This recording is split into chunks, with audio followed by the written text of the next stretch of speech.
یا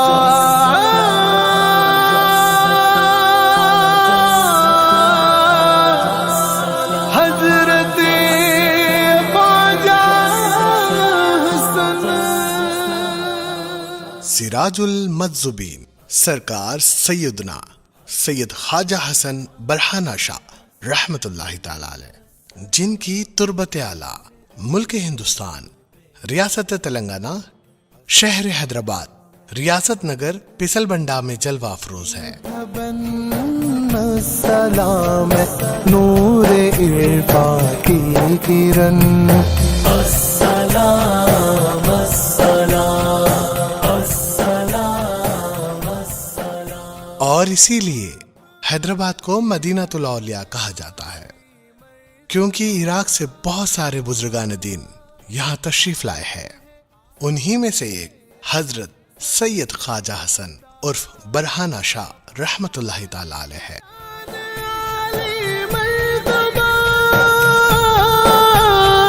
آپ عالی شان عالی مرتبہ، آپ ہیں سب سے الگ سب سے جدا، آپ نے پایا ہے بس پہ ظلم نن، آپ نے پایا ہے بس پہ ظلم نن. السلام حضرت خواجہ حسن، السلام حضرت خطب دکن، خواجہ حسن خواجہ حسن خواجہ حسن. جن کی آمد نے حیدرآباد کو روحانیت کا ایک مرکز بنا دیا.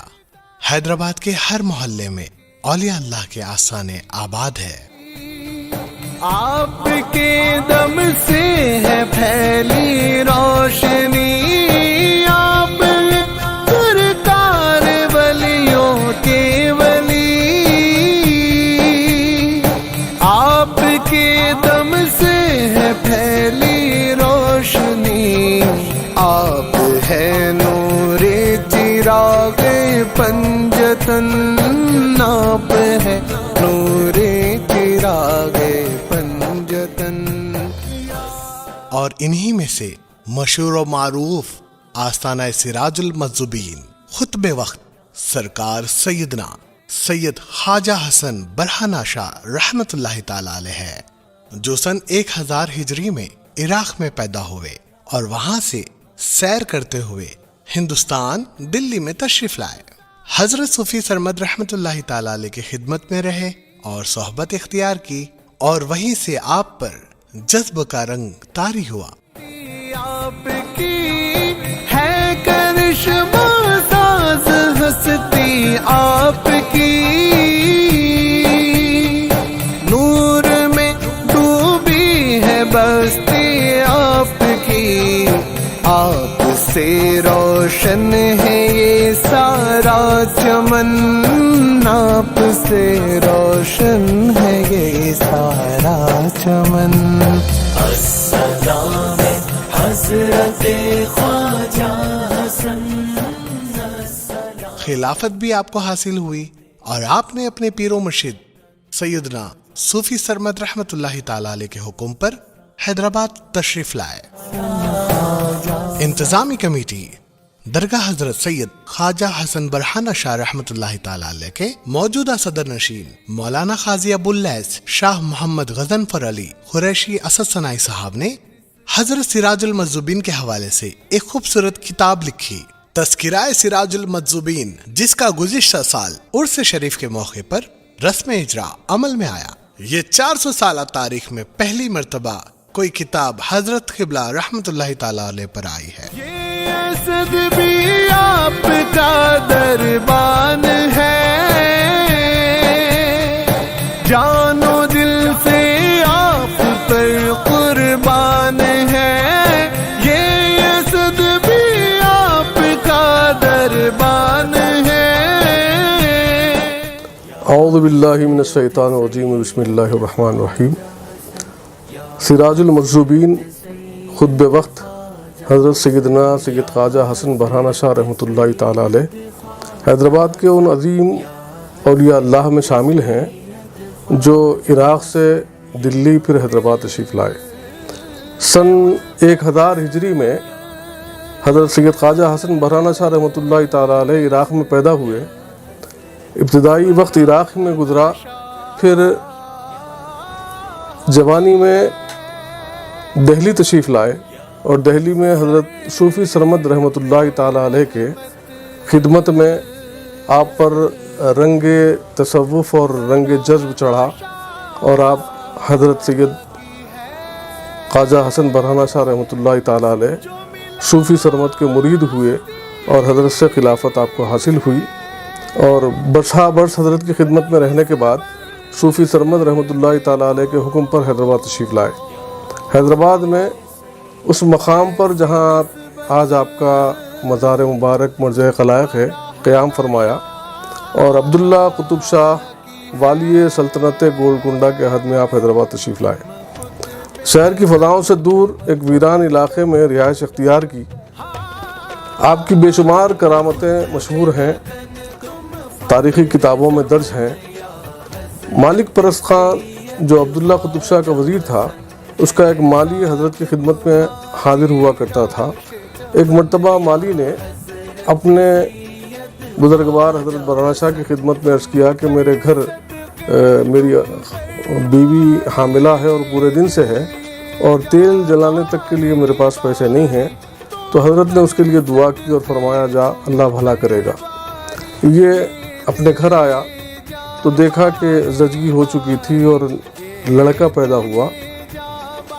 اس مالی نے آلائے سے شکم اٹھا کر گھر کے باہر گیا اور وہاں جنگل میں دفن کرنا چاہا، تو جہاں گڑھا کھودا دفن کرنے کے لیے تو وہاں سے جو ہے ایک دفینہ برآمد ہوا، جس کی وجہ سے وہ نہال ہو گیا۔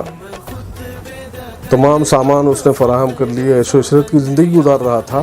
مالک پرست خان نے اس کی خوشحالی اور مرفہ حالی سے متعلق سوال کیا اس سے، تو اس نے حضرت کا ذکر کیا کہ حضرت کی دعاؤں کی وجہ سے الحمدللہ میرا یہ حال ہے۔ تو مالک پرست خان ملاقات کا متمنی ہوا۔ چونکہ مالک پرست خان وزیر تھا لیکن اسے کوئی نرینہ اولاد نہیں تھی، وہ اولاد کی تمنا میں حضرت کی خدمت میں حاضر ہوا اور حضرت سے عرض کرنے لگا کہ مجھے اولاد کی تمنا ہے، 3 بیویاں ہیں، کئی کنیزیں ہیں، لیکن اللہ تبارک و تعالیٰ نے مجھے اولاد سے نہیں نوازا ہے، آپ کی نظر کرم کی ضرورت ہے۔ تو حضرت قبلہ نے گلاس میں پانی رکھا ہوا تھا، اس میں کچھ دوا یا کچھ ملا کر وہ شربت عبداللہ قطب شاہ کے وزیر مالک پرست خان کو دیا۔ مالک پرست خان نے وہ شربت پی لیا، اور اس کے بعد میں اللہ تبارک و تعالیٰ نے اسے کثرت سے اولاد عطا فرمائی۔ اس کے متعلق کہا گیا اس رات جتنی عورتوں کے قربت اس کو حاصل ہوئی وہ سب کے سب حاملہ ہوئے۔ ایک مرتبہ عبداللہ قطب شاہ نے اپنے وزیر مالک پرست خان سے پوچھا کہ تمہارے کتنی اولادیں ہیں؟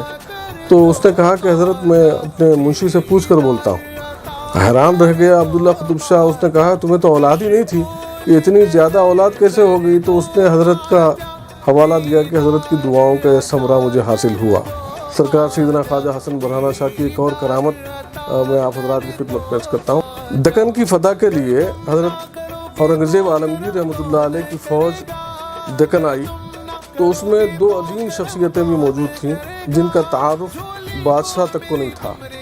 وہ حضرت سید یوسف الدین صاحب قبلہ اور سید شریف الدین صاحب قبلہ علیہ رحمۃ الرضوان ہیں، جن کا مزار حیدرآباد میں مرجع خلائق ہے، جن کا مزار نامپلی حیدرآباد میں مرجع خلائق ہے۔ یہ دونوں حضرات اس فوج میں شامل تھے۔ حضرت برہانہ شاہ رحمۃ اللہ تعالیٰ علیہ ہمیشہ کی طرح اپنے معتقدین کے ساتھ جلوہ فرما تھے۔ دیکھا کہ فوج جا رہی ہے تو آپ نے جو ہمیشہ برہنگی کی حالت میں رہتے تھے، ایک لنگوٹ پہن کے رہتے تھے، تو آپ نے اپنے ایک مرید سے، اپنے معتقد سے ایک چادر لی اور اپنے جسم پر ڈال دی۔ تو لوگوں نے، مرید نے کہا کہ کیا حضرت آپ فوج کو دیکھ کر آپ نے اپنے برہنگی کو چھپانا چاہا؟ تو حضرت نے اس کو بلایا اور اپنے قریب کر کے اپنی بغل میں اس کے سر کو دبایا، تو اس نے دیکھا کہ تمام کے تمام جو ہے جانور نظر آ رہے ہیں۔ اس میں 2 شخصیتیں ہی ہیں جو انسان کی صورت میں ہیں، اور وہ حضرت سید یوسف بابا اور شریف بابا کی ذوات گرامی تھی۔ حضرات گرامی، آپ کی کرامات اور تصورات کے ایسے بے شمار واقعات ہیں جنہیں سن کر عاقلوں کی عقلیں دنگ رہ جاتی ہیں اور عاشقوں کے دلوں میں آپ کی عقیدت اور اللہ کے مقرب بندوں کے اختیارات کا یقین پختہ ہو جاتا ہے۔ آپ کی وفات 16 جمادی الاول 1064 ہجری میں سلطان عبداللہ قطب شاہ والی سلطنت گولکنڈہ کے دور میں ہوئی۔ صدیوں گزرنے کے باوجود عرس مبارک کی 4 روزہ تقاریب 14، 15، 16، 17 جمادی الاولیٰ کو نہایت عزت و احتشام کے ساتھ منائی جاتی ہے۔ 14 جمادی الاول کو بعد نماز عصر ختم قرآن سے عرس تقاریب کا آغاز ہوتا ہے۔ بعد نماز مغرب غسل شریف اور بعد نماز عشاء جلسہ سیرت اولیاء کا انعقاد عمل میں آتا ہے۔ 15 جمادی الاول کو بعد نماز عصر تاریخی مکہ مسجد سے جلوس سندل عہدیداران انتظامی کمیٹی کے زیر اہتمام زیر نگرانی نکلتا ہے اور مختلف راستوں سے ہوتا ہوا رات گئے درگاہ شریف پہنچتا ہے۔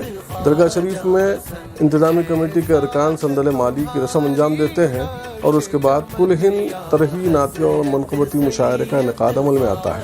16 جمادی الاول کو رات بھر محفل مولود کا انعقاد عمل میں آتا ہے۔ 17 جمادی الاول کو 10 بجے شب محفل سماع کا انعقاد عمل میں آتا ہے، جس میں ہندوستان کے مشہور قوال نعت و منقبت کے نذرانے پیش کرتے ہیں اور یہ سلسلہ نماز فجر تک جاری رہتا ہے۔ فجر کی نماز کے بعد صلاۃ و سلام کے ساتھ عرس تقاریب کا اختتام عمل میں آتا ہے۔ اگر آپ چاہتے ہیں ایسے ہی سوانح حیات اور بھی اولیاء اکرام کی شان میں آئیں تو آپ مجھے ضرور کمنٹ کیجیے گا، اور یاد رکھیں سیما ریکارڈز کو سبسکرائب اور بیل آئیکن دبانا نہ بھولیں۔ اجازت دے آپ کے میزبان سید عمران مصطفیٰ حسینی کو، انشاءاللہ پھر ملاقات ہوگی۔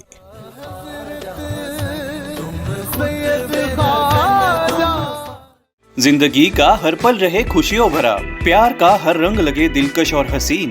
HKGN furnitures, complete bed set, صوفہ سیٹ، ڈائننگ ٹیبل۔ اس کے علاوہ آپ کی لاڈلی کے لیے مکمل میرج سیٹ صرف اور صرف 44,999 روپے میں، اور اس کے ساتھ ڈبل ڈور الماری اور بیڈ سیٹ بالکل فری۔ آج ہی وزٹ کرے پروپرائٹر محمد نصیر کشتی۔ ایڈریس فرید کمپلیکس، اویسی ہل، حیدرآباد۔ کانٹیکٹ 9912857230 اور 9346062190۔